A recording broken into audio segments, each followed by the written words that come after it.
Stage पर सभी Samajwadi party के नेता साहिबान, स्वार टांडा क्षेत्र की उम्मीदवार समाजवादी पार्टी से अनुराधा साहिबा,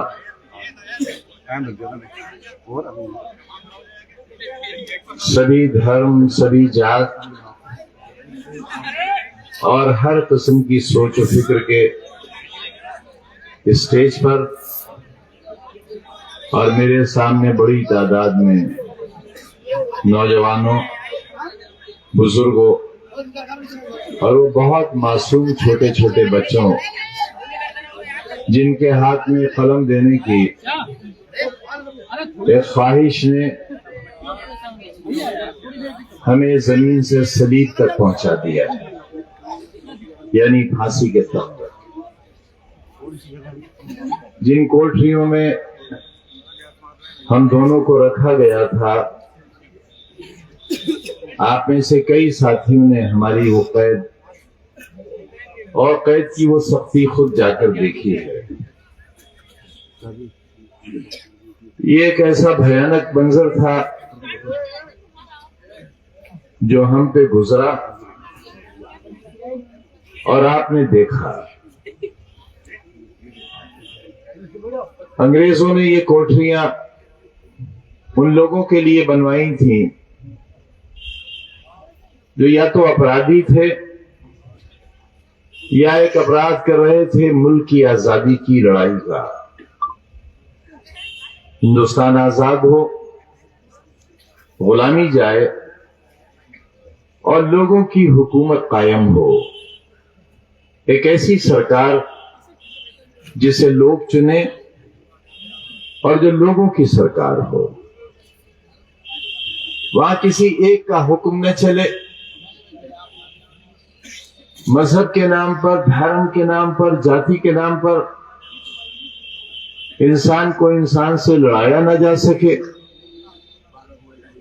किसी का सर झुकवाया न जा सके, किसी को जलील और रुस्वा न किया जा सके,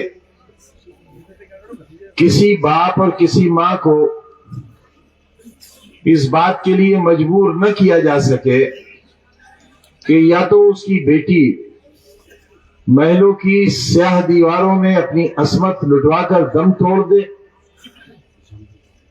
या मां बाप अपने ही घर में गड्ढा खोदकर अपनी बेटी को जिंदा दफन कर दें। ये एक वैचारिक और उसूली नजरियाती लड़ाई थी। स्वार के मैदान और हमारे ये तमाम साथी जिनकी उम्रें उस वक्त इतनी ही होंगी जितनी आपकी है, इनके चेहरे और सर पर कोई बाल सफेद नहीं था, ये सब काले बालों वाले नौजवान थे। और यहां कोई हक की बात कहने की हिम्मत नहीं कर सकता था। यही स्वार का बाजार, रिसालत खां का कत्ल हुआ, खून बहता रहा लाश से और किसी की हिम्मत नहीं थी कि लाश को उठा ले। एक ऐसा दर्दनाक कत्ल और एक ऐसे जांबाज और बहादुर का कत्ल जो महलों से टकराया था। महलों ने दिखाया कि अंजाम ये होता है हमसे टकराने का। उस वक्त भी हमने स्वार में आकर हक की आवाज बुलंद की थी, जब हमारे हाथ बिल्कुल खाली थे, दामन भी खाली था। और उसी वक्त किले के मैदान में और हामिद मंजिल के सामने वाली सड़क पर हकीम राजकिशोर की लाश पड़ी हुई थी और कुत्ते उसका खून चाट रहे थे और रपट लिखने वाला कोई नहीं था, क्योंकि खता यह थी कि महलों के जुल्म के खिलाफ वो भी लड़े थे जिस तरह रिसालत खां लड़े थे। यह है तुम्हारा कल का स्वार। तुम्हारे ऊपर हुए उस जुल्म को और तुम्हारे छीने हुए हक के खिलाफ सूखा पड़ गया, लगान देने का पैसा नहीं था तुम्हारे अजदाद के पास, तुम्हारे दादा के पास, तुम्हारे नाना के पास, तुम्हारे खालू और फूफा के पास, और तुम्हारे सगे बड़े भाई के पास। लेकिन हुक्म था कि अनाज लेकर पहुंचना है, और किसान अनाज लेकर पहुंचा था। गोली चली थी और अनाज खून में रंग गया था, लेकिन वो अनाज किसान को नहीं मिला। वो अनाज भी तुमसे छीन लिया गया, और तुम्हें मिली सिर्फ तुम्हारे घरों की और तुम्हारे बुजुर्गों की लाशें। उनसे लड़े हैं हम। एक तारीख लिखी है हमने, एक ऐसा इतिहास लिखा है जिसे सिक्के खरीद नहीं सकते। जात और बिरादरी के नाम पर हमारी सियाह रातों का दाम नहीं लगाया जा सकता। जो हमने खोया है, मैंने, मेरी अहलिया ने, मेरे बेटों ने, और खास तौर से अब्दुल्ला ने, मेरे अहबाब ने, मेरे सियासी दोस्तों ने, जो आज भी बिजनौर की जेल में हैं, दे सकते हो हिसाब? एक रात के आंसुओं का हिसाब दे सकते हो आप? बराबर में फांसी घर, और हम फांसी की कोठरियों में।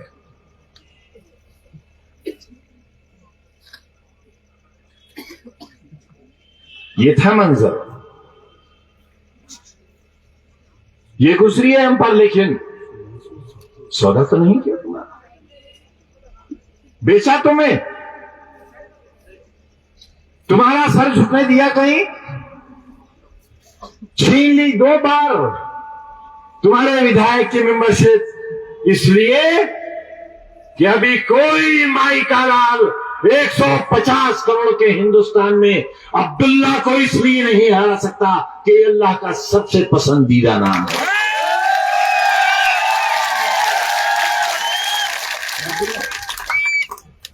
अरे मुल्क के बांटने वालों,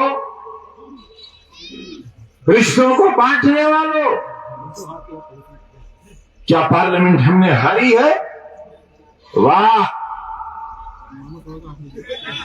वाह बहादुरों, वाह क्या मर्दानगी है। अरे ये जूते पे लगा हुआ थूक चाटा है तुमने, और दूसरे पैर का थूक जूते का चाटा जब विधायकी जीती है तुम। हमारे तो हलक में थूक भी नहीं रह गया, कहां तक थूके और कहां तक चाटे।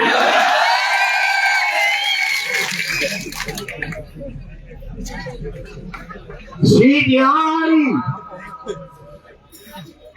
जीते तुम, तमंचा लेकर दौड़ाने वालों, तमंचा लेकर। इसी मोबाइल में वीडियो है दरोगा का, तमंचा लेकर वोट डालने वालों को दबाने वालों, घरों के अंदर ताला डालकर पुलिस का पहरा लगाने वालों, और दिल्ली में ये कहते हो सबसे बड़ी कुर्सी पर बैठे हुए बादशाह कि हमने रामपुर भी जीत लिया। अरे ये है हमारी हैसियत, ये है हमारी हैसियत कि हमारी हार और तुम्हारी फर्जी जीत का तुम्हें जिक्र करना पड़ा। 150 करोड़ में ये हैं 1 और 11। ये स्वार की गलियां, स्वार की सड़कें और इसका विकास, और बंटने वाला पैसा,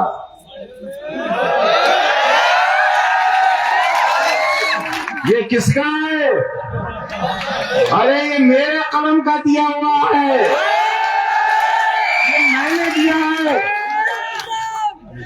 वारे नमक हराम,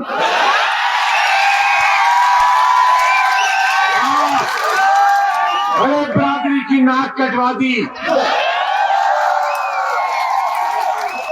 नाक कटवा दी। अरे तुम्हारी खुददारी और तुम्हारी अजमत और जिस बरादरी का नाम डुबोते हो, नबी करीम सल्लल्लाहु अलैहि वसल्लम से लेकर स्वार की गलियों तक एक टेस्टेड मोहर लगी हुई सच्चाई है। उसे बदनाम मत करो, उसे मत बदनाम करो। मैंने दिया था वो पैसा, अरे मेरे पैसे में मुझ पे बोल रहे हो।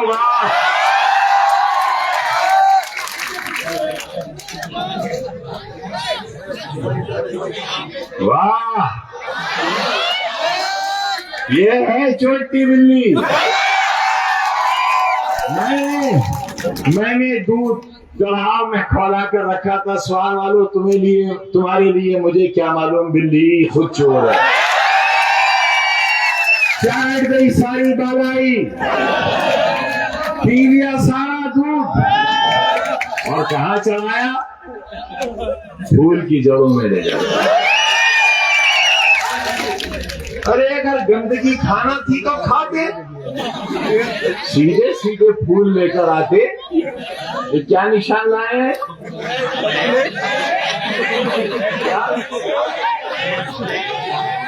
ये अरे डूंगरी आए होते,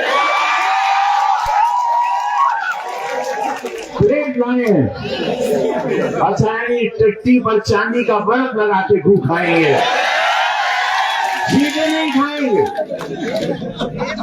हिम्मत की होती, अगर ईमान का सौदा ही किया था तो ठीक से किया, ताकि बेईमान वाले तुम्हारे साथ होते।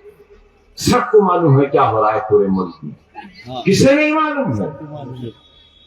स्वार के जिंदा लोगों, जिंदगी का सबूत दो। और तुम अगर रंग और नस्ल में बटोगे, अगर जात और बरादरी में बटोगे, तो फिर तुम में और दूसरों में फर्क क्या रह जाएगा? कहां से संदेश दो? कैसे तुम्हारे साथी को जब उत्तर प्रदेश की सरकार बनेगी तो उसे मजबूत हिस्सेदारी क्यों मिलेगी? कैसे मैं अपने कलम से तुम्हारी गलियों को सजाऊंगा? तुम्हारी बस्तियों में खूबसूरती कैसे पैदा करूंगा? तुम्हारे बच्चों के लिए कलम कहां से लाऊंगा? कितनी दौलत है आपके पास, आप पर हमारे जैसा इम्तिहान क्यों नहीं गुजरा? इतना बता दो।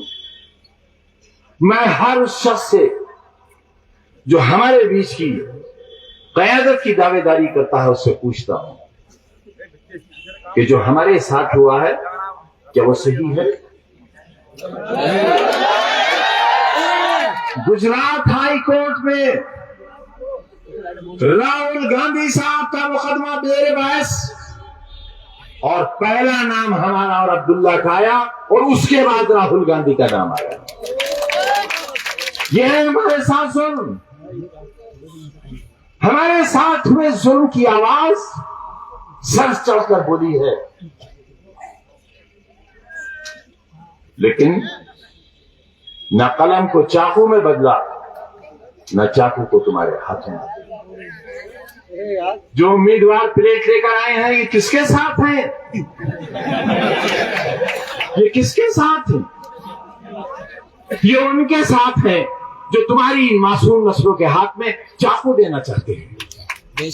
80 लाख रुपए का चाकू लगाया गया है रामपुर के पास, वो हमने बनवाया है। वो चौराहा भी हमारा बनाया हुआ है। रामपुर का कोई काम 105 करोड़ की एक एक सड़क बनवाई है हमने तुम्हारी। एक सड़क 105 करोड़ की तुम्हारे लिए। इस तरह तुम्हें तुम्हारा खोया हुआ हक वापस दिलवाया है। तुम्हें छोड़ा नहीं है, तुम्हें अकेला नहीं रखा। और शाना बशाना खड़े रहे तुम्हारे साथ। एक बाएं हाथ को तुम्हारा ये सिपाही और दाएं हाथ तुम्हारा ये सिपाही, कभी नहीं छोड़। 50 बरस से तुम्हारे बीच में हारे तब, रुसवा हुए तब, और जब कुरैशी भाई की लाश लाना थी अस्पताल से, जिसकी लाश लेने वाला कोई नहीं था। बताओ बुजुर्गों, इन नौजवानों को बताओ, 5 मारे गए थे इमरता में, कोई लाशें गिनने वाला नहीं था, कोई। घर के लोग लाश लेने वाले नहीं थे जब तक हम नहीं पहुंचे थे, हमारे साथी नहीं पहुंचे थे। रामपुर के जिला अस्पताल से एक कुरैशी भाई की लाश को लाने के लिए कोई तैयार नहीं था, और इस शर्त के साथ लेकर आया था कि जब ये लाश है लेकर सवार में दाखिल हों तो जिम्मेदार पुलिस वालों की वर्दियां उतर जाना चाहिए, और ऐसा ही हुआ था। पूछो अपने बुजुर्गों से।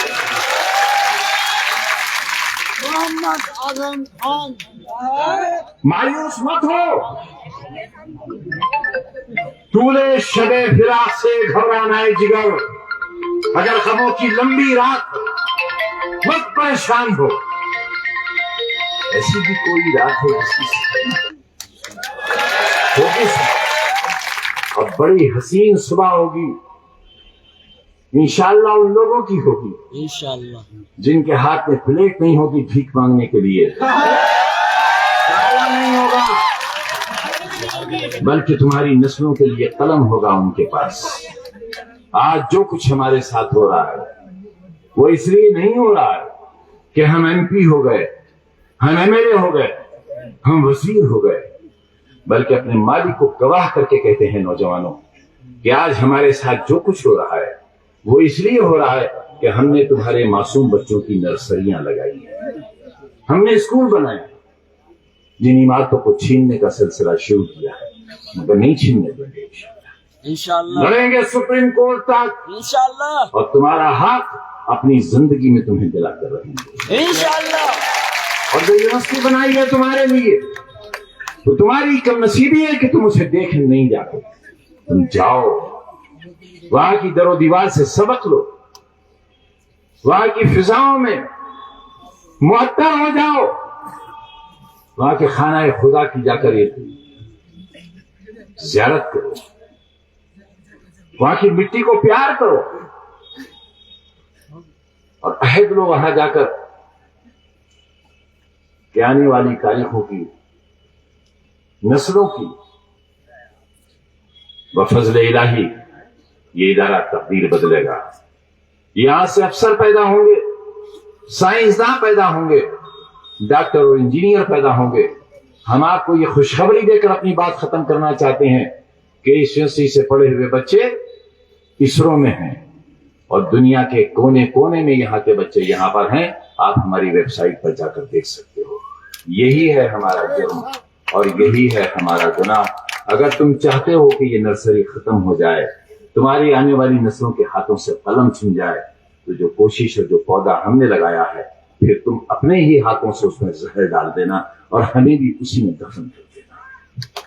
हमें कमजोर मत होने देना, हमें मायूस मत होने देना, और अगर कभी हमारे आंख से आंसू टपके तो अपनी हथेली बढ़ाकर हमारे आंसू को जमीन पर जाया मत होने देना। अनुराधा चौहान हमारी आबरू है, इनके साथ अगर जरा सी भी नाइंसाफी हुई उसे धोखा कहा जाएगा, और आज जो धोखा हमारे साथ हुआ है वो धोखा इनके साथ नहीं होना चाहिए। हमारे साथ फर्क यह है कि वो धोखा तुमने नहीं किया, वो धोखा किया है उन्होंने जिन्होंने हमारे कलम का नाजायज फायदा उठाया, हमारी मोहब्बतों का नाजायज फायदा उठाया, हमारी उन पर जो इनायतें थी उसका नाजायज फायदा उठाया। बात करो उन लोगों से जिनके साथ माफी मांगने लखनऊ गए थे, मैंने पकड़ ली थी कई चोरियां, उसी वक्त जेल चले जाते, माफ किया था मैंने। वो कल की हैसियत देख लो और आज की हैसियत देख लो, फैसला तुम्हारे हाथ है। अनुराधा चौधरी तुम्हारे सामने खड़ी हैं, मोहब्बत का सबूत दो और फिरका परस्ती का इल्जाम लगाने वालों को ये जवाब दो कि ये बहन है हमारी, और बहन है तो बस बहन है और कुछ नहीं।